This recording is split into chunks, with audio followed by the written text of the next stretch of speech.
Zixilorp the Magnificent, First Minister of Integratic Affairs for the Galactic Council, prided himself on his ability to maintain a stoic demeanor in the face of even the most absurd situations. But as he stood before the holographic display, tentacles twitching involuntarily, he couldn't help but let out a sound that, in human terms, would be best described as a cross between a snort and a giggle. "You've got to be kidding me," he muttered, his voice boxes producing a series of clicks and whistles that the universal translator rendered into the common galactic tongue. Earth, that insignificant little mud ball in the backwater of the Milky Way, the most dangerous place in the galaxy. His assistant, a blob-like creature named Blorbex, oozed forward, leaving a trail of bioluminescent slime in its wake. "I assure you, Minister, the data is quite clear. Our latest surveys and risk assessments have conclusively placed Opeth at the top of the danger index." Zixilorp's eye stalk swiveled to focus on Blorbex, narrowing slightly in what passed for a skeptical expression among his species. "And pray tell, what exactly makes this planet so perilous? Last I checked, they hadn't even mastered faster-than-light travel. Half their population still believes in invisible sky beings for Zog's sake." Blobex's body rippled in what might have been a shrug. "Perhaps it would be best if we sent an observation team to gather more tangible evidence." The First Minister's tentacles waved dismissively. Fine, but I want our best agents on this. No amateurs. If Earth is truly as dangerous as these reports claim, we can't afford any mistakes." Little did Zixilorp know that his skepticism was about to be challenged in ways he couldn't possibly imagine. Agent Crixnark of the Galactic Observation Corps prided himself on his ability to blend in seamlessly with any alien culture. He had successfully infiltrated the most bizarre and inhospitable planets in the known universe. But as he stood on a busy street corner in New York City, he couldn't shake the feeling that he had finally met his match. His carefully crafted human disguise itched in places he didn't even know he had. The wig on his head felt like it was trying to crawl away, and the shoes on his feet were instruments of torture that would have violated at least 17 intergalactic treaties on humane treatment. "Remind me again why we couldn't just observe from orbit," he sub-vocalized to his partner, Agent Zreep, who was currently pretending to be engrossed in something called a smartphone. Zreep's reply came through their secure neural link, tinged with equal parts amusement and exasperation. "Because, genius, the whole point is to experience Earth culture firsthand. How else are we supposed to figure out what makes this planet so deadly?" Crixnark was about to retort when a large, foul-smelling vehicle roared past, belching noxious fumes. He coughed, his perfectly replicated human lungs struggling to process the polluted air. "Well, there's death cause number 1, asphyxiation by their own waste products. Seriously, do these humans have a death wish?" Zreep snorted, a sound that drew curious glances from passing pedestrians. "Oh, come on. A little smog never killed anyone. Well, not immediately anyway. Let's focus on the mission. First stop, a human nutritional facility." Following the directions on Zreep's device, they made their way to a nearby establishment called Big Bob's Burger Bonanza. The garish neon sign promised heart-stopping goodness, which Crixnark found both alarming and oddly enticing. As they entered, they were assaulted by a cacophony of sizzling sounds, shouted orders, and what appeared to be some form of rhythmic noise that humans referred to as music. The air was thick with the scent of grease and charred flesh. "Welcome to Big Bob's," cheerful voice called out. "Table for 2. Crixnark turned to find himself face to face with a human female, whose smile seemed to defy the laws of facial muscle elasticity. Her name tag identified her as Cindy, and she was clutching a stack of laminated sheets that Crixnark assumed were some sort of sacred texts. "A yes, please," Zreep responded smoothly, having practiced human interactions extensively during their pre-mission briefings. "We're absolutely famished and eager to try your heart-stopping goodness." Cindy's smile impossibly grew even wider. "Well, you've come to the right place. Our triple bypass burger is to die for. Literally, according to our lawyers, but that's just between us." She winked and led them to a sticky table in the corner. As they perused the menu, which Crixnark was relieved to discover was not, in fact, a religious document, he couldn't help but marvel at the sheer variety of ways humans had devised to poison themselves. "Look at this," he whispered to Zreep. "They're practically bragging about how unhealthy the food is. artery-clogging chili cheese fries, cardiac arrest cheeseburger. It's like they're in a race to see who can reach the grave first. Zreep nodded sagely. Fascinating, isn't it? It's almost as if they've turned self-destruction into an art form. Oh, here comes our server. Remember, act natural. A young human male approached their table, his face dotted with small eruptions that Crixnark recalled were a common affliction among adolescent humans. Hey dudes, the server drawled. I'm Tyler. What can I get ya? Zreep cleared his throat. We'll have 2 of your finest triple bypass burgers, please. And 2 large cups of your most popular liquid refreshment. Tyler nodded, scribbling on a small pad. Cool, cool. You want to supersize those for just $1 more. You get double the fries and a gallon of soda instead of a large. Crixnark's eyes widened in horror. A gallon? Surely he had misheard. But before he could intervene, Zreep was already nodding enthusiastically. Absolutely. Go or go home, right, my fellow human? As Tyler sauntered away, Crixnark leaned across the table. Are you insane? He hissed. Do you have any idea how much sugar is in a gallon of their carbonated beverages? We'll be bouncing off the walls. Our carefully calibrated metabolisms won't be able to handle it. Zreep waved a hand dismissively. Relax. We're here to experience authentic Earth culture, remember. Besides, I've always wanted to try a sugar high. I hear it's quite the rush. Before Crixnark could argue further, their food arrived. The burgers were monstrous constructions, towering edifices of meat, cheese, and various unidentifiable substances, all precariously balanced between 2 grease-soaked buns. The fries formed a veritable mountain range on the side, and the drinks, well, Crixnark was pretty sure he could have gone swimming in his cup if he were so inclined. Enjoy, dudes, Tyler said with a grin. Oh, and if either of you starts experiencing chest pains or numbness in your left arm, just give me a holler. We've got a defibrillator behind the counter. As Tyler walked away, Zreep turned to Crixnark with a mixture of excitement and trepidation. Well, bottoms up, partner. For science. What followed was a descent into culinary madness that Crixnark was sure would haunt him for the rest of his days. The burger, despite its intimidating appearance, was a symphony of flavors that danced across his taste buds in ways he had never experienced. The fries, crispy on the outside and fluffy on the inside, were addictive in a way that made him suspect they might actually be some form of narcotics. And the soda, oh, the soda. With each sip, Crixnark as if he were being infused with pure energy. His heart rate increased, his pupils dilated, and he found himself talking at a speed that would have put most auctioneers to shame. Zreep, zreep, zreep, he babbled, bouncing slightly in his seat. I think I can see through time. Is that normal? Also, did you know that humans have something called competitive eating? Zreep, who was looking a bit green around the gills, metaphorically speaking, as their human disguises lacked gills, nodded weakly. Fascinating, he managed to croak. Though I think I may have miscalculated the effects of this fast food on our systems. Perhaps we should find a waste disposal facility. They stumbled out of Big Bob's Burger Bonanza, leaving behind a very confused Tyler and a generous tip. Zreep, in his sugar-addled state, had mistaken a $100 bill for a $1 bill.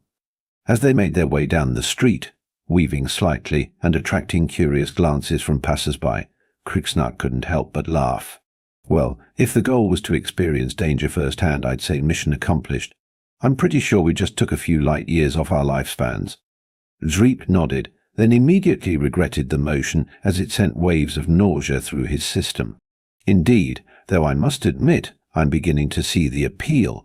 There's something oddly exhilarating about courting death through excessive calorie consumption. Their contemplation of human dietary habits was interrupted by a commotion further down the street. A crowd had gathered, and excited voices filled the air. What's going on? Crixnark asked a nearby human, trying his best to sound casually curious rather than like an alien on a sugar high. The human, a middle-aged woman with a hairstyle that defied several laws of physics, turned to them with wide eyes. Didn't you hear? Some lunatic is trying to climb the Empire State Building. Without any safety equipment. Zreep and Crixnark exchanged glances. Well, Zreep said, a manic grin spreading across his face, shall we go observe more of this charming human death wish up close? And so, still riding their sugar high, the two alien agents made their way towards the Empire State Building, blissfully unaware that their adventure was only just beginning. As Reap and Crixnock approached the base of the Empire State Building, they found themselves swept up in a sea of humanity, all craning their necks to catch a glimpse of the daredevil scaling the iconic structure. The air was thick with a mixture of excitement, concern, and the unmistakable scent of street vendor hot dogs. "I don't understand," Crixnock muttered, his sugar rush beginning to wane into a mild headache. "Why would anyone willingly put themselves in such peril? Is this some sort of religious ritual? A mating display?" Zreep, who had been eavesdropping on nearby conversations, shook his head. "Apparently, it's something called an extreme sport. Humans do dangerous things for fun." Crixnock's perfectly crafted eyebrows shot up in disbelief. "Fun? They risk their lives for amusement? That's absolutely bonkers." Zreep supplied helpfully. "I was going to say fascinating, but yes, bonkers works too." Their conversation was interrupted by a collective gasp from the crowd. The climber, a tiny speck against the vast expanse of the building, had reached a particularly tricky section and appeared to be struggling. A nearby human, his face a mask of concern, turned to Crixnock. "Man, I hope he makes it. Did you hear about the last guy who tried this? Splat." He made a graphic gesture with his hands that left little to the imagination. Crixnock felt his artificial stomach churn, and yet you're all here watching. Wouldn't it be more prudent to, I don't know, discourage such behavior? The man laughed. "Are you kidding? This is the most exciting thing to happen all week. Besides, if he falls, I've got my phone ready to catch it all on video. It'll go viral for sure." As the man turned back to the spectacle, Zreep leaned in close to Crixnock. "Did you catch that?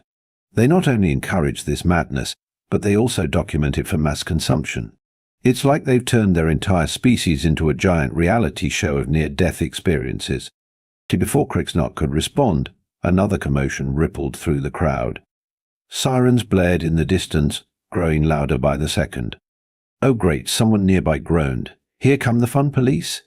Moments later, a fleet of vehicles with flashing lights pulled up to the scene. Humans in uniforms poured out, quickly establishing a perimeter and attempting to disperse the crowd. "All right, folks, show's over." A particularly authoritative-looking human bellowed through some sort of amplification device. "We need everyone to step back and give us room to work."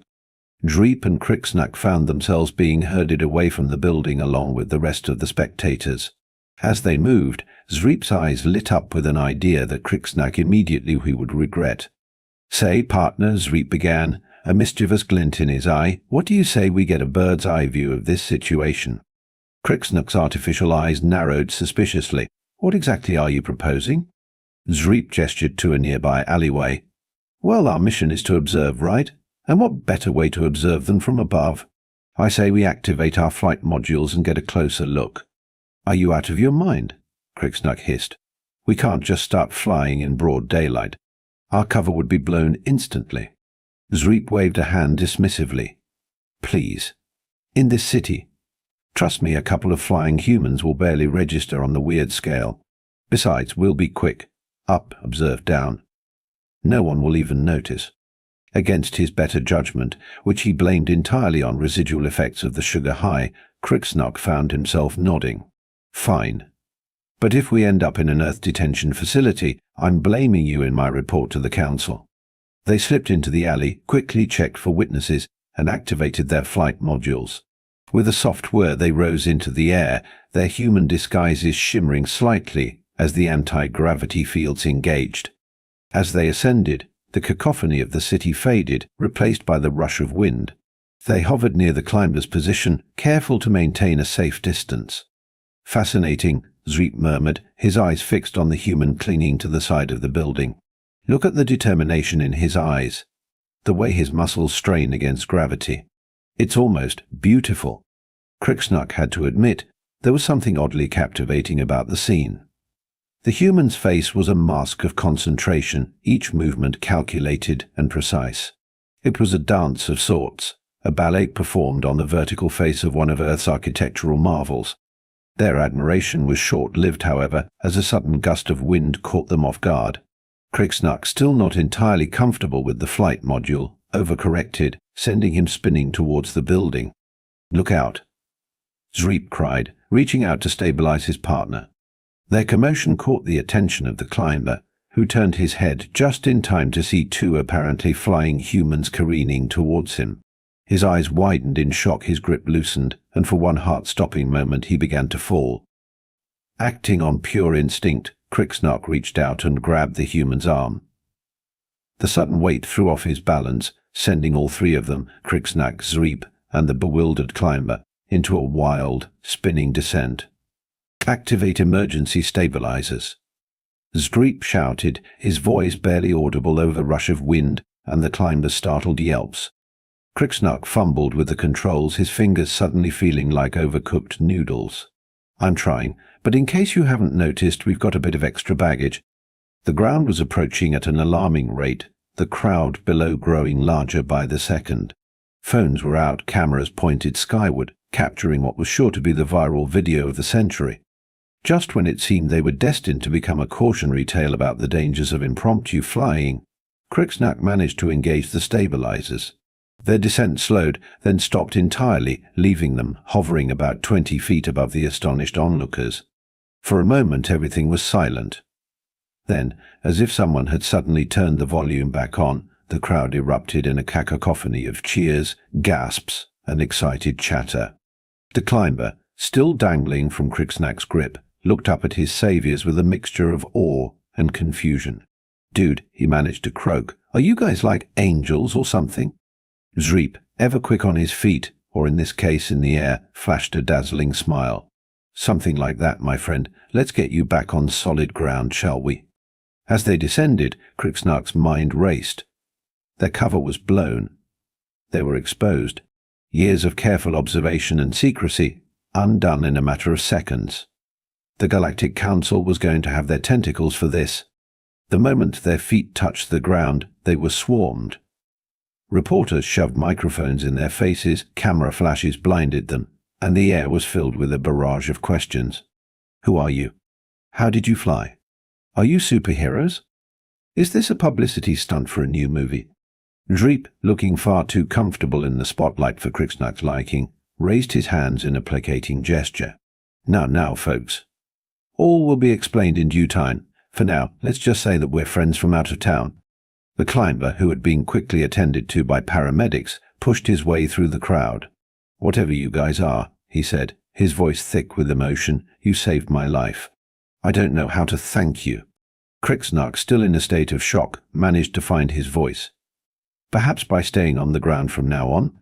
This elicited a burst of laughter from the crowd, and Crixnach felt a small surge of pride.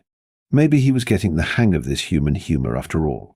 Their moment in the spotlight was interrupted by the arrival of several important-looking humans in suits, flanked by others in what appeared to be military uniforms.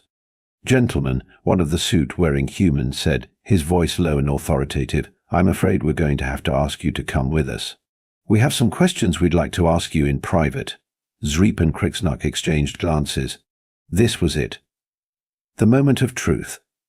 Their mission, their disguises, their entire purpose for being on Earth, all of it hung in the balance.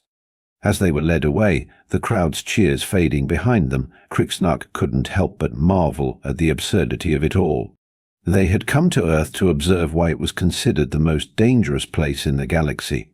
Instead, they had become the danger, turning the planet's carefully maintained ignorance of extraterrestrial life on its head in spectacular fashion. "Well," Zreep muttered as they were ushered into a nondescript black vehicle, "I suppose this counts as experiencing Earth culture firsthand, doesn't it?" Crixnach could only shake his head in disbelief. "Zreep, my friend, I have a feeling we've only scratched the surface of what makes this planet so uniquely perilous." As the vehicle pulled away, neither of them could have possibly imagined the chain of events they had set in motion. Events that would not only change their lives forever but potentially alter the course of human history itself. Back on the Galactic Council's orbital station, First Minister Zixilorp was having what humans might call a very bad day.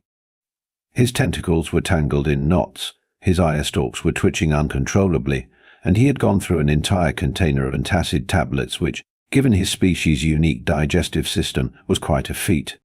"Let me get this straight," he said, his voice a mixture of disbelief and exasperation. "Our top agents, the ones we sent to observe Earth discreetly, have not only blown their cover but have done so in the most public and spectacular way possible." Blorbex, who was looking decidedly less blobby and more like a deflated balloon, nodded miserably.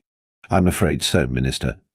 The incident is all over Earth's global information network. They're calling agents Reap and Crixnup the Flying Saviors of New York." Zixilorp's tentacles flailed in frustration, knocking over a stack of reports. Flying Saviors? Flying Saviors?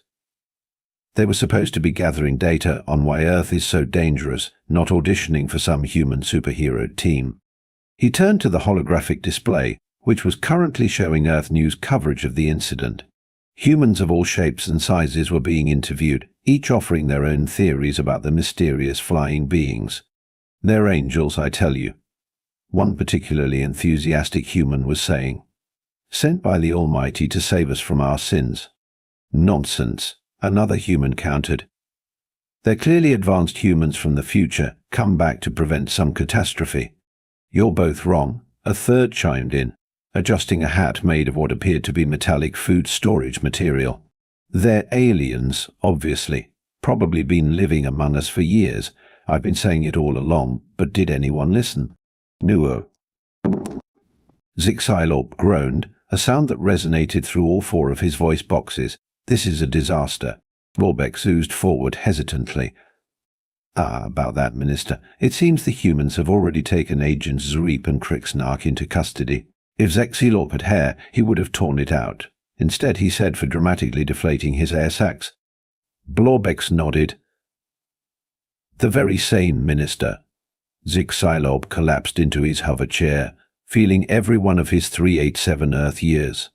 "Well, that's just perfect. Our agents are in the hands of the one human organization that might actually be capable of seeing through their disguises. And to think I was worried about them handling a little planetary observation mission." He turned back to the holographic display, watching as humans across the globe celebrated the appearance of their alien saviors. There were parades in major cities, impromptu festivals springing up in town squares, and even a few hastily organized religions popping up here and there. "You know," Zixilorp mused, his tone shifting from exasperation to something approaching admiration, "I'm starting to see why Earth is considered so dangerous. Any other species would be panicking at the revelation of alien life. These humans, they're throwing parties." Blorbex rippled in agreement. "It is rather remarkable. They seem to have an almost pathological ability to adapt to the extraordinary. Perhaps that's what makes them so resilient." Zixilorp nodded slowly, an idea forming in his mind. Resilient indeed, and perhaps useful? "Blorbex, I think it's time we changed our approach. No more hiding in the shadows. No more subtle observations." "Minister?" Blorbex asked, a note of concern in its voice. "What exactly are you suggesting?" A smile spread across Zixilorp's face, revealing rows of iridescent teeth. "I'm suggesting, my dear Blorbex, that it's time we introduced ourselves properly to our human friends. After all, if they're going to be a part of the galactic community, they might as well know what they're getting into." As Blorbex hurried off to make the necessary arrangements, Zixilorp turned back to the holographic display. The images of celebrating humans flickered before him, their joy and excitement palpable even across the vast distance of space. "Oh, you wonderful, terrifying creatures," he murmured. "You have no idea what you're in for." Meanwhile, deep within the bowels of Area 51, agents Reap and Crixnup were discovering that human interrogation techniques were just as colorful and varied as their culinary habits. For the last time, a stern-faced human in a crisp black suit said, leaning across the table, "Who are you, and where did you come from?" Crixnup, his human disguise beginning to itch unbearably, sighed. "And for the last time we've told you, we're tourists from Canada." "Yes, Canada. We were simply testing out our new, personal flying devices when we happened upon that poor climber in distress." The interrogator's eye twitched slightly. "Tourists. From Canada. with personal flying devices that our most advanced sensors can't even begin to comprehend. Zreep nodded enthusiastically. Exactly. You know how it is up there in the Great White North. Nothing to do but invent impossibly advanced technology in our igloos. The human pinched the bridge of his nose, a gesture that Crixnack had come to associate with extreme frustration. Look, we can do this the easy way or the hard way. Either you start telling us the truth, or we'll be forced to use alternative methods. Crixnack and Zreep exchanged glances. They had been briefed on Earth's alternative methods of information extraction, and while they were primitive by galactic standards, they were still decidedly unpleasant. Just as the tension in the room was reaching a breaking point, the door burst open. A young human female rushed in, her face flushed with excitement. "Sir," she exclaimed, barely remembering to salute, "you need to see this. It's happening all over the world." The interrogator frowned. "What's happening, Johnson?"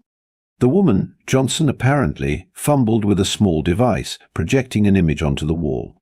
It showed scenes from various Earth locations, New York, London, Tokyo, Sydney, all featuring the same astounding sight. Massive, shimmering spaceships descending from the skies. Crixnack felt his artificial jaw drop. "Oh no," he muttered, "they didn't." Zreep leaned in close. "It appears, my friend, that the Galactic Council has decided to. What's that delightful human phrase? Ah yes, go big or go home." The interrogator's attention snapped back to them. "You," he said, his voice low and dangerous. "You know something about this, don't you?" Before either of them could respond, a new voice filled the room, a voice that seemed to come from everywhere and nowhere at once. "People of Earth," the voice boomed, speaking in perfect English and presumably every other language simultaneously, "we come in peace. We are the Galactic Council, and we have been observing your planet for quite some time. Recent events have led us to believe that you are ready for, shall we say, a more formal introduction." The interrogation room fell silent, all eyes fixed on the projected images of the alien ships. Crixnack and Zreep exchanged looks of mingled relief and trepidation. The cat was out of the bag now, and there was no stuffing it back in. The interrogator turned to them slowly, his face a mask of disbelief. You're with them, aren't you?" Zreep, deciding that subterfuge was no longer necessary, nodded. "Indeed we are, though I must say, this is not exactly how we planned our mission to go." Crixnack snorted. Understatement of the galactic cycle, partner. Before the interrogator could respond, the door burst open again. This time, a distinguished-looking older human in a military uniform strode in, his chest adorned with an impressive array of medals. "Gentlemen," he said, his voice carrying the weight of authority, "I'm General Hammond. And it seems we have a lot to discuss. They were escorted out of interrogation room and through the winding corridors of Area 51. Crixnack couldn't help but marvel at the human's composure. Here they were, face to face with irrefutable proof of alien life, and they were handling it with remarkable, humanity. They were led into a large conference room, where a group of humans in various official-looking uniforms and suits were gathered around a table, their eyes glued to multiple screens displaying news coverage from around the world. General Hammond gestured for Crixnack and Zreep to take a seat. "Now then," he said, his voice surprisingly calm given the circumstances, "perhaps you'd like to explain exactly what's going on." Zreep cleared his throat. "Well, you see, it's quite simple really. He was cut off by a sudden burst of static from one of the screens. The image flickered, then resolved into the familiar face of First Minister Zixilop. "Greetings, humans of Earth," Zixilop said, his tentacles waving in what he probably thought was a friendly manner. "I am First Minister Zixilop of the Galactic Council. We apologize for the unorthodox nature of our introduction, but recent events have necessitated a change in our approach." The humans in the room stared at the screen in stunned silence. Crixnack had to admire their restraint. He'd seen entire star systems descend into chaos over far less shocking revelations. Zexilorp continued, seemingly oblivious to the impact of his words. "For centuries we have observed your planet from afar, watching with great interest as you developed and grown. Earth has long been considered the most dangerous place in the galaxy, a reputation that has both intrigued and concerned us." At this, General Hammond raised an eyebrow. "Dangerous?" Us? I think you might have us confused with someone else. We haven't even made it past our own moon yet. Zixilorp's laugh came through as a series of burbling clicks. Ah, but that's precisely what makes you so dangerous. Your species possesses a unique combination of traits that we find both fascinating and frankly terrifying. As Zixilorp launched into a detailed explanation of humanity's peculiarities from a galactic perspective, Crixnack found himself nodding along. It was all true, after all. Humans were walking contradictions, fragile yet resilient, violent yet compassionate, primitive yet innovative. You see, Zixilorp was saying, most species we encounter have a clear trajectory. They either advance technologically and ethically in tandem, or they destroy themselves before reaching the stars. But you humans, you're an anomaly.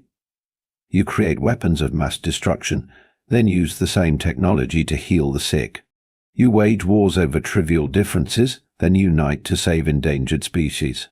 You pollute your planet to the brink of uninhabitability, then pioneer incredible clean energy solutions. The humans in the room shifted uncomfortably, clearly unsure whether to be flattered or offended.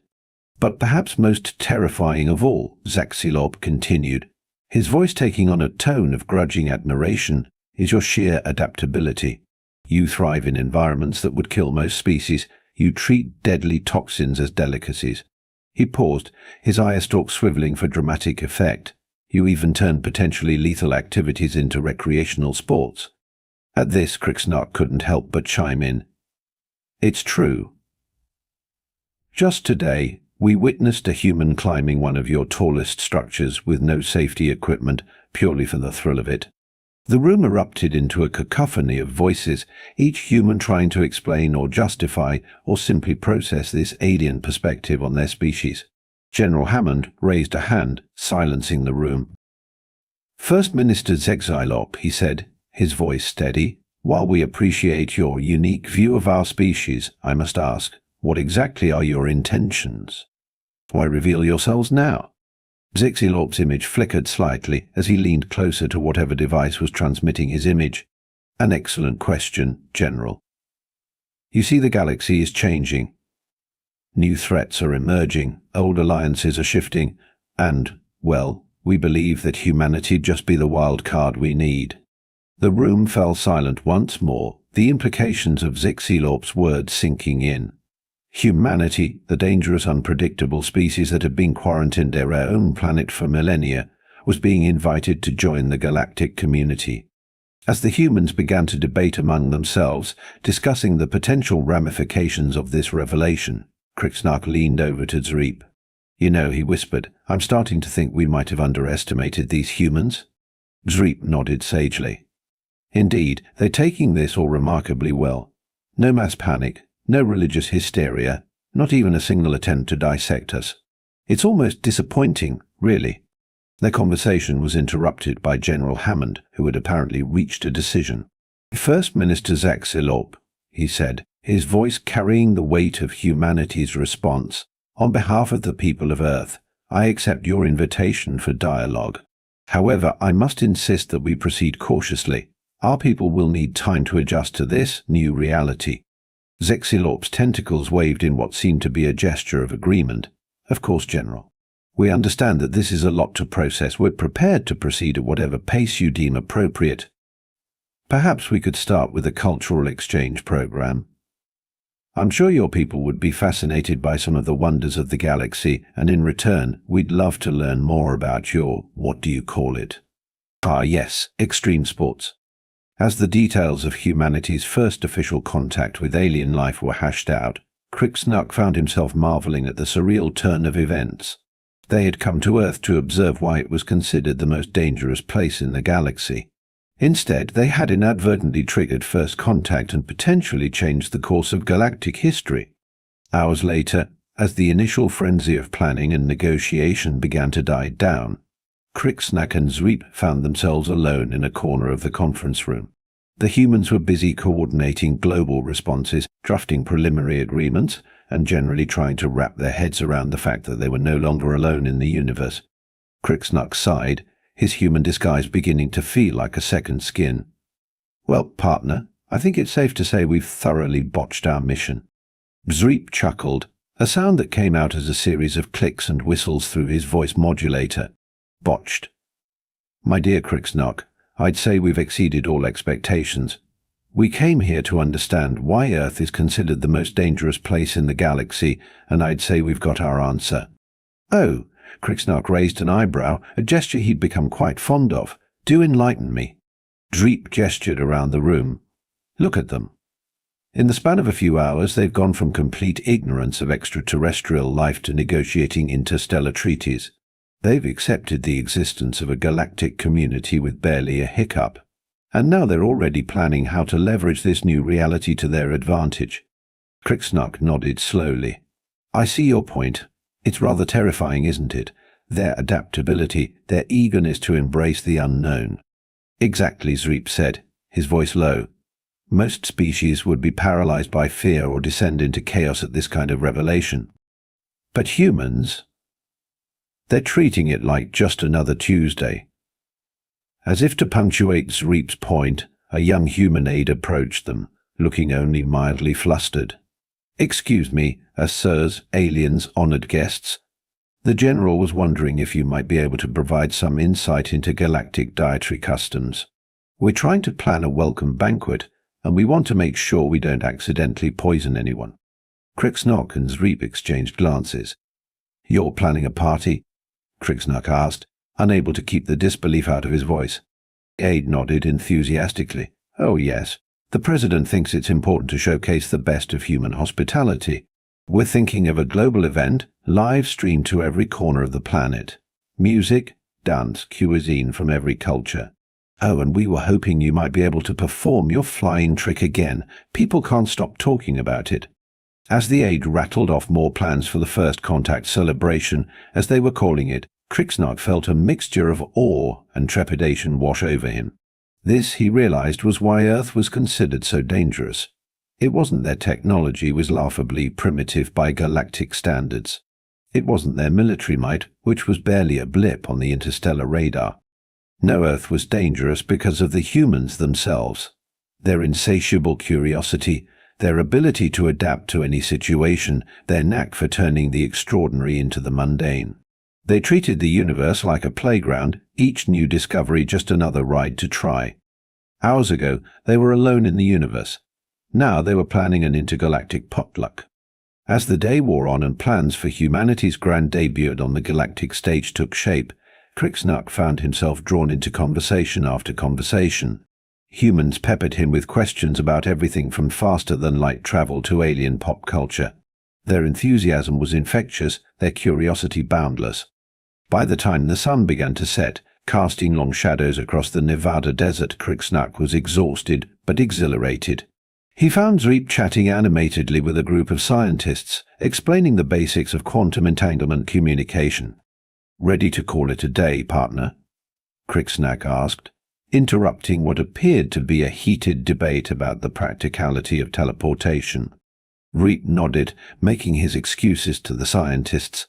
As they were led to their quarters, formerly holding cells, now hastily converted into guest rooms, Zreep turned to Crixnock. You know, he said thoughtfully, I think I finally understand. Understand what?